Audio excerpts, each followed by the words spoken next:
चौथा दिवस होता, उद्या शेवट होणार आहे. उद्या बालगंधर्वला आपण डिस्ट्रीब्युशन करणार आहे. ज्यावेळेस आम्ही सगळ्यांनी ठरवलं, राज्य सरकारने, केंद्राच्या स्पोर्ट्स डिपार्टमेंट, आमचं स्पोर्ट्स डिपार्टमेंट, मुख्यमंत्री, दोन्ही उपमुख्यमंत्री, सध्या तर स्पोर्ट्स खातं माझ्याकडे आहे, असं सगळ्यांनी ठरवल्यानंतर आमच्या अधिकाऱ्यांनी, टीमनी पण चांगलं ह्याच्यामध्ये काम आत्तापर्यंत केलेलं आहे. त्याच्यामध्ये विशेषतः जिल्हाधिकारी असतील, बाकीचं पोलीस डिपार्टमेंट असेल, सगळेच डिपार्टमेंट असतील.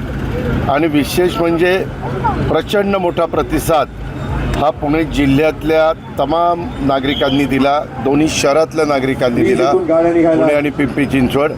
आणि त्याच्यामुळं आम्ही ज्यावेळेस अशा मोठे इव्हेंट करण्याचा प्रयत्न करत असतो, त्यावेळेस त्याच्यातून एक तर नवीन मुलांच्यात आता आज मला 5-6 मुलं भेटली, त्याच्यातली काही इथं अजून पण आहेत, आणि ते म्हणले की दरवर्षी अशा प्रकारच्या स्पर्धा करा. आम्हाला पण वाटतं की आम्ही पण त्या स्पर्धेमध्ये उतरावं आणि स्पोर्ट्समन स्पिरिट वाढतं. आज 40 देशातले खेळाडू येतात, ते सहभागी होतात, त्याच्यातनं संपूर्ण जगाला साधारण आपण स्पर्धा भरवतो ते सगळे माहिती कळते, रोड्स कळतात, आपलं इथलं इन्फ्रास्ट्रक्चर कळतं, आपल्या इथं टुरिस्ट लोक ह्या निमित्तानं वाढवू शकतात, कारण ते बघतात की बाबा इथं इतकं चांगल्या पद्धतीनं सगळ्या गोष्टी आहेत, तर चला आपण तिथं पाहायला जावं.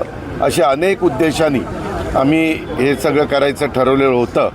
आणि उद्या आता त्याचा शेवट होतो. थोडीशी एक गडबड झाली की नेमकं हे सगळं चालू असताना लोकल बॉडीच्या इलेक्शन्स ह्या होत्या आणि त्याच्यातनं बरेच जण तिकडंही अडकून पडले आणि राज्याच्या मुख्यमंत्र्यांना डावसला जावं लागलं, तरी त्यांनी एक दिवस सुरुवातीला दिला आणि उद्घाटन ह्याचं पुण्यामध्ये येऊन त्यांनी केलं. आता उद्या सगळे मिळून त्याचा समारोप करू.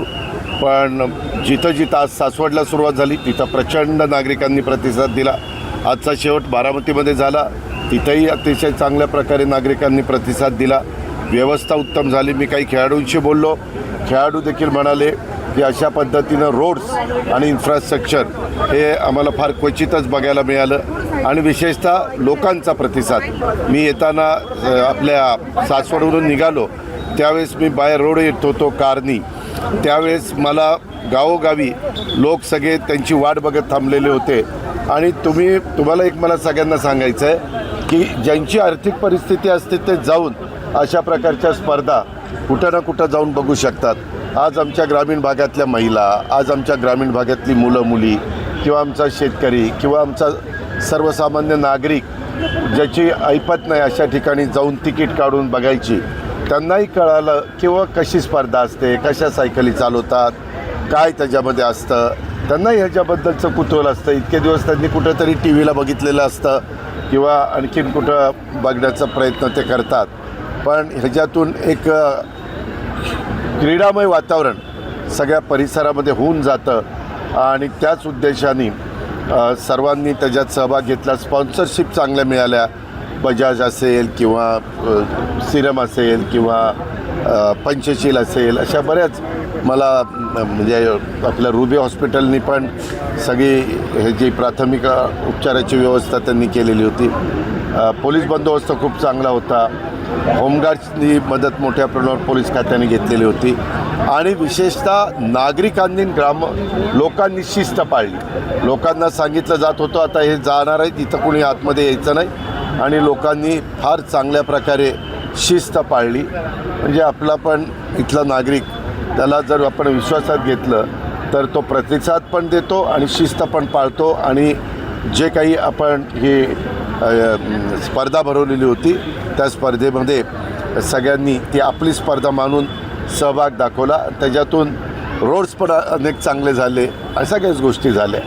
दादा, मागणी केली जाते आज ज्या स्पर्धेला ज्या पद्धतीने जे रोड होते तेच रोड जे आहेत ते नागरिकांना मिळत असं पुणेकरांनी आवाहन केलं. बरोबर आहे, ते पुणेकरांच्या आव्हानाला आम्ही जरूर प्रतिसाद देऊ. थोडा पुणेकरांनी परवा मला कमी प्रतिसाद दिला, परंतु त्याचा गमतीचा भाग जाऊ द्या. शेवटी लोक म्हणजे मतदार राजा जे काही ठरवतो ते आपण मानायचं असतं. पण मी जिल्हाधिकाऱ्यांशी पण बोललो.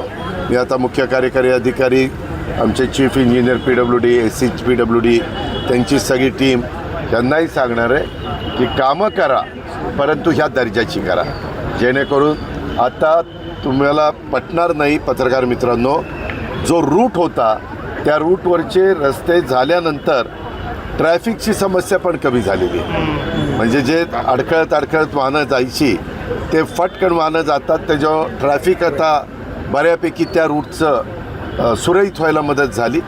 आपल्याला सगळ्यांना आम्हाला जास्त करून आणखीन काम करावं लागणार आहे, आम्ही जरूर करू. दादा, आरक्षणाची सोडत झाली महानगरपालिकेच्या, तसं साधारण शिवसेना नाही, मी नाही बघितलं. आक्षेप घेतलाय त्या संदर्भात कुणी? शिवसेनेने उभाटा गटानं. कारण आरक्षण वेगळं पडलं, आरक्षण वेगळं पडलं. आरक्षण चुकीच्या पद्धतीने केला असा आरोप केला जातो. मला नाही वाटत. मी जो प्रशासनात 35 वर्ष काम करतो, वास्तविक हे अतिशय पारदर्शकपणे करण्याचा प्रयत्न केला जातो. काय कुणाचा इंटरेस्ट आहे चुकीचं करण्याचा? आरक्षणामध्ये वेगवेगळ्या घटकाला तिथं प्रतिनिधित्व मिळालं पाहिजे, म्हणूनही आपण आरक्षण टाकलं आहे. शेवटी सगळ्या समाजांना वाटलं पाहिजे की आम्हाला पण तिथं संधी मिळती, आणि हेच शिवशाहू फुले आंबेडकरांची विचारधारा आहे. आणि तेच डॉक्टर बाबासाहेब आंबेडकरांच्या संविधानाचा आदर करून आपण त्याला रिस्पेक्ट देत असतो आणि पुढं जात असतो. मला वाटत नाही, परंतु काही पुरावे असतील तर त्यांनी दाखवावे. संबंधित यंत्रणा त्याच्याबद्दलची माहिती घेतील आणि आपल्याकडं पूर्णपणे पारदर्शकता दाखवण्याचा प्रयत्न केला. आता दोन्ही राष्ट्रवादी एकत्र निवडणूक लढताय, कशा पद्धतीने पुढचं आहे असं? बघू आता, सांगतो. दादा हिंदी